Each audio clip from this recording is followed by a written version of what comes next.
Selamat malam, saya Yoga dari BPTD Provinsi Aceh ingin menyampaikan hari ini jam 11 malam, Senin 23 Juli 2014 kami dalam rangka kegiatan bakti kepada masyarakat membersihkan traffic light kanan kita di Simpang 5 Banda Aceh.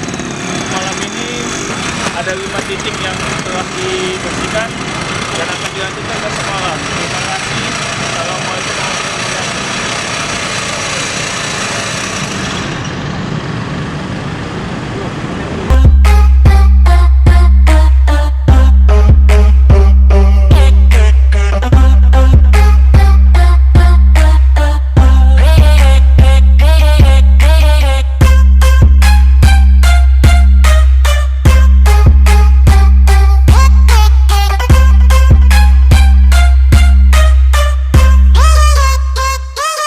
Work it, baby.